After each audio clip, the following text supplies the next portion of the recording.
The spirit of Buddha is great compassion and love to awaken all beings by any and all means. It is the spirit of a mother toward her child, nourishing and protecting it. It is the spirit that prompts it to be ill with the sickness of people, to suffer what they're suffering.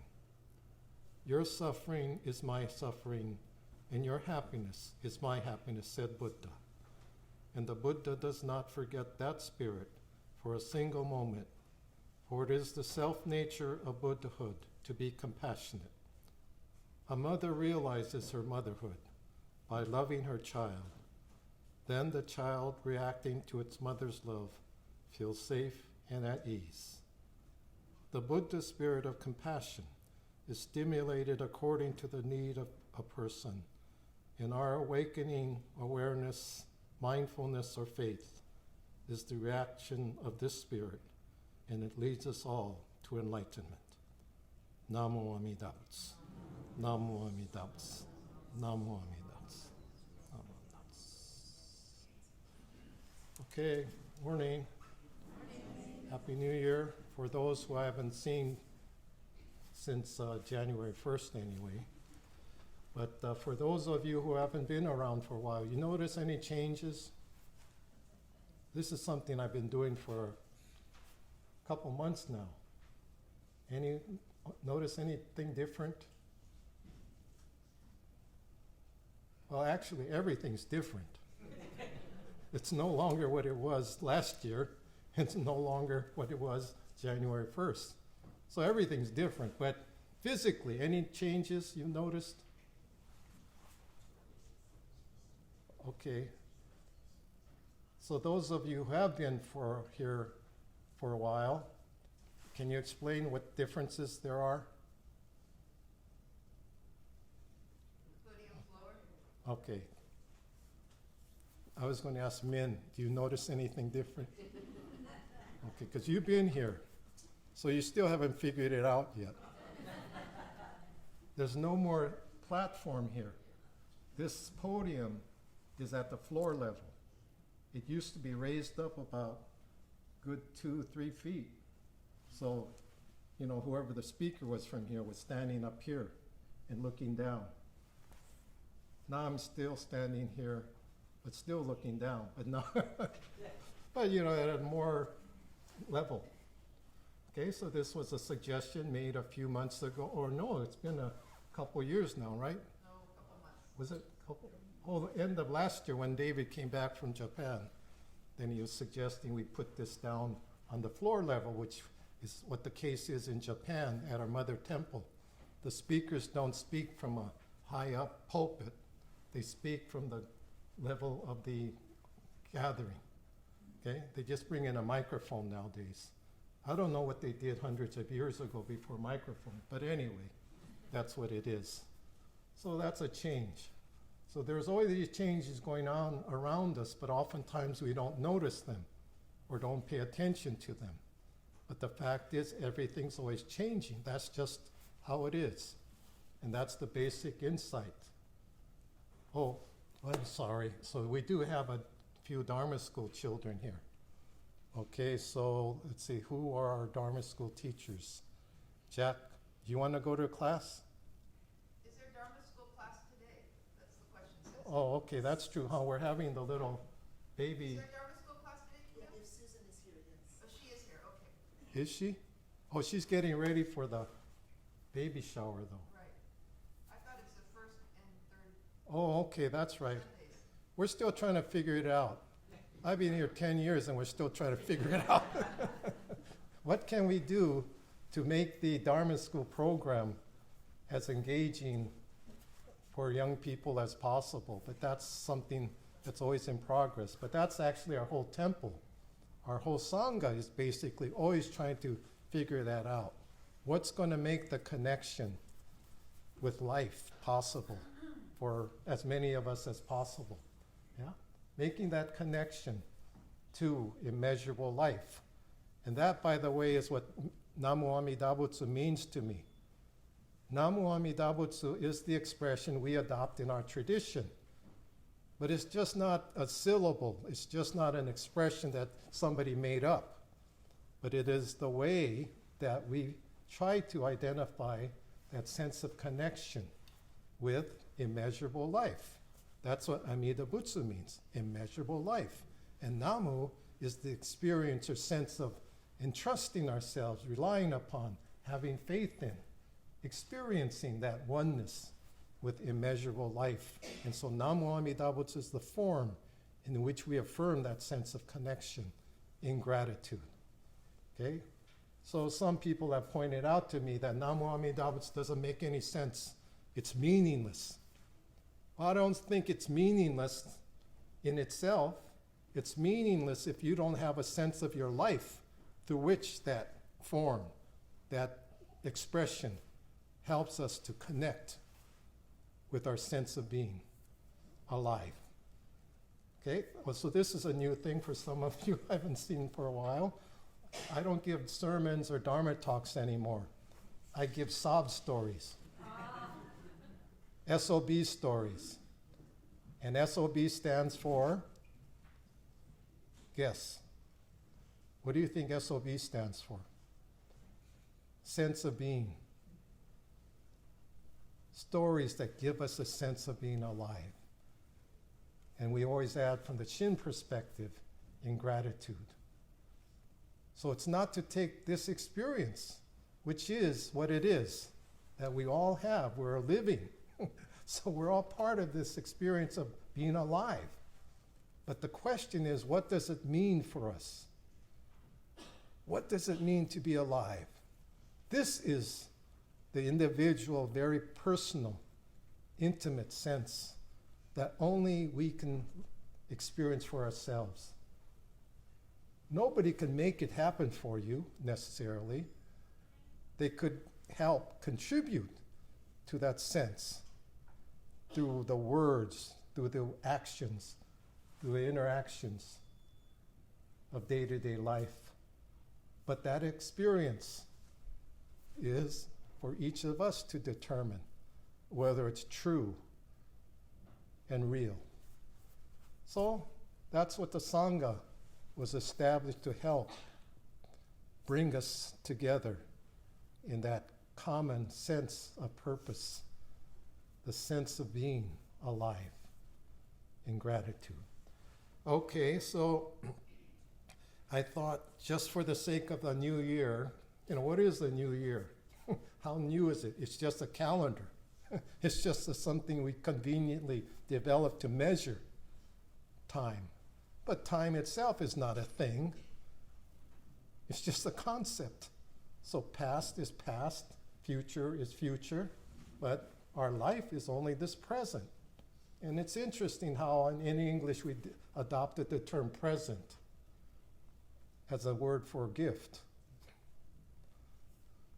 The presence of our life, the presence of our sense of being. That's what basic mindfulness is helping to nurture, cultivate, that sense of awareness of this present moment. And how do we experience it? Well, physiologically through our breath. That's all meditation is, right? Just paying attention to breathing. Okay, so today I thought I'd share this with you. For those who are not familiar with some technological advancements that help us stay alive, does anyone recognize what this device is? Have you ever seen one of these?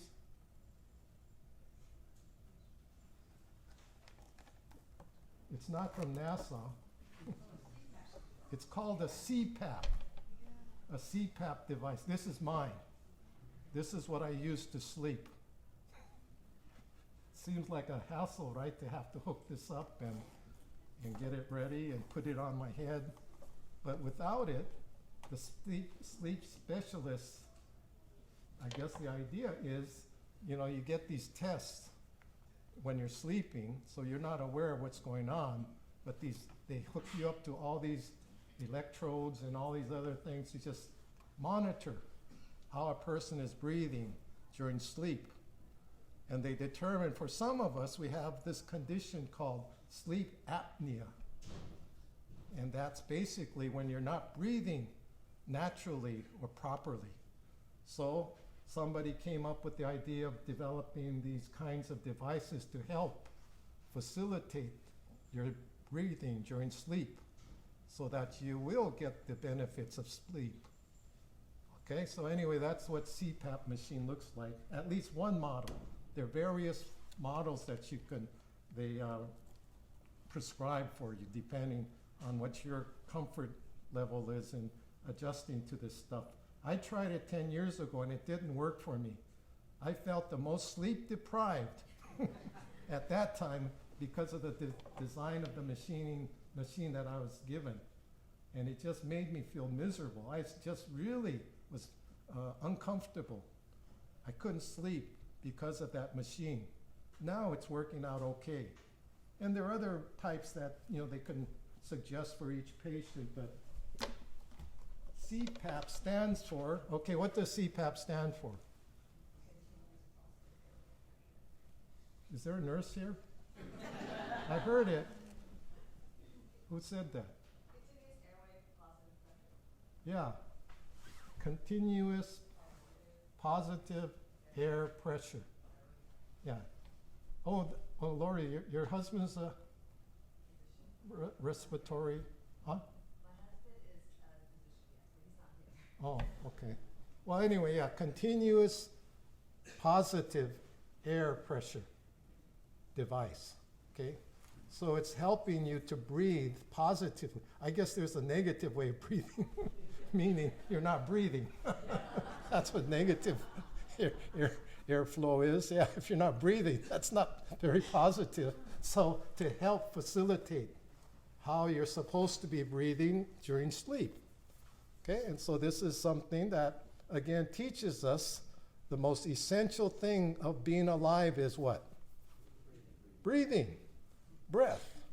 And I've used this, at memorial services, I know I've used that expression, spirit and breath, how they're used interchangeably. Yeah, and they're both formless, colorless, and most importantly, neither are things that human beings or any living beings create. It actually creates living beings. Yeah. Definition of life, ability to breathe. But it is that breath, that spirit, that colorless, formless, immeasurable oxygen that gives life. That's why all these scientific things on PBS and stuff, going around to all these distant galaxies and everything. The first thing they're trying to figure out, is there any capacity to sustain life form? And that's dependent on breath, the air. And so that's, again, nothing we create. So human beings, we're so proud of all our intellect and ability to comprehend things. But the fact is, we're able to do that because we can breathe. And I was just thinking about this recent tragedy in Tehran, where there was that airliner, commercial airplane that was knocked out of the sky. Because of what? Huh? What was the reason for that? Huh? Yeah, well, mistake, they call it human error. Human error. What silly things in the history hasn't been a result of human error? Every war is a result of technically human error. Miscalculation, misunderstanding, ignorance. But it persists. So the arrogance that we think we're so smart, we know so much about the cosmos. But the fact is, we don't really understand the nature of ignorance. And that's what the Buddha realized. The basic condition of suffering in life is a result of ignorance. Or I call it human arrogance. Ignoring arrogantly the truth of impermanence and interdependence, the Dharma. And so applying that to our everyday life is the opportunity we have as people who hear and receive and try to live the Dharma within the light and life. That was immeasurable. In other words, we can't really create it, we can't comprehend it. But in a way, we can feel it. And isn't that what makes us human? What does make us human? And nowadays, as the computer things that we online sign up have to do is what? We have to check that box that says what? Huh? I'm not a robot. Yeah, because artificial intelligence is essentially artificial. It's something that human intellect has created to replicate human intelligence. But you can do that automatically. That's what robots do. They do things that people can do automatically.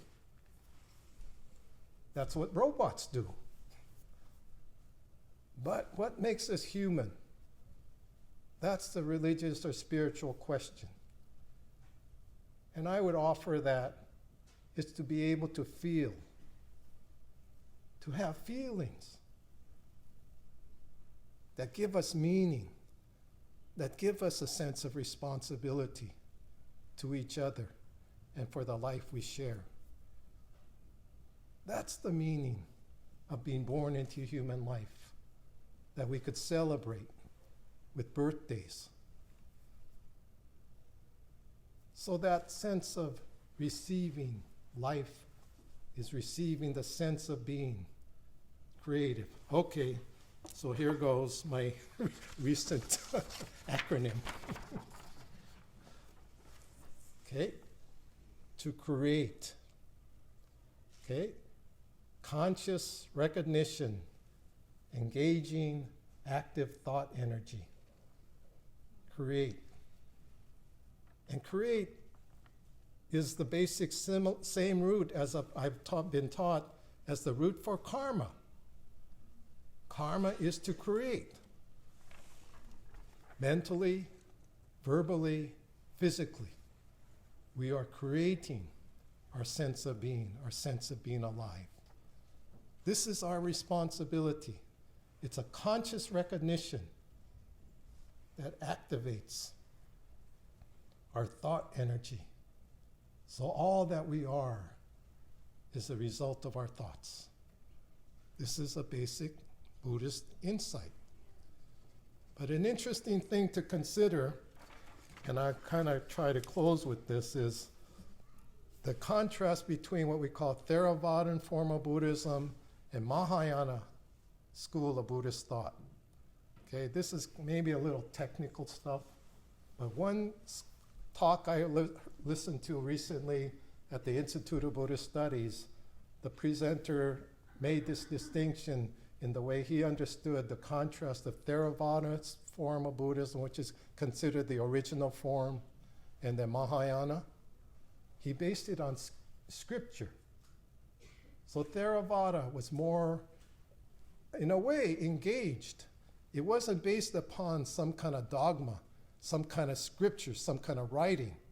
It was based upon an oral tradition that was very, in a way, fluid. And it's always kind of redefined or reinterpreted. Whereas once you start writing stuff down, it does have the potential to be spread, by printing it and passing it on in that form. But then Mahayana became more scriptural based form of Buddhism, where people start quoting the Buddha based upon how his talks, his sayings, and so forth were translated, in other words, interpreted for posterity, put in written form. So in some respects, it was able to spread the teachings, but in other ways, it kind of dogmatized the teachings, where it wasn't being applied. It was being referred to, cited, footnoted, rather than engaged. So that, I thought, was an interesting way of understanding the so-called contrast of the earlier forms of Buddhism to where it became more broadly spread through recorded writings. And that's what we still continue to be part of. But the spirit of that was not just to dogmatize it, to institutionalize it, but to expand it. And this is the ongoing process of awakening, of sharing the Dharma. And this is what I hope, we can get appreciation of, as why we have a Sangha, why we have a community of people who are contributing to trying to come together to sustain this spirit of awakening, of creativity, of openness. And so conscious recognition, engaging active thought energy, because our thoughts come from the energy of our sense of being alive. So that's the thought for today.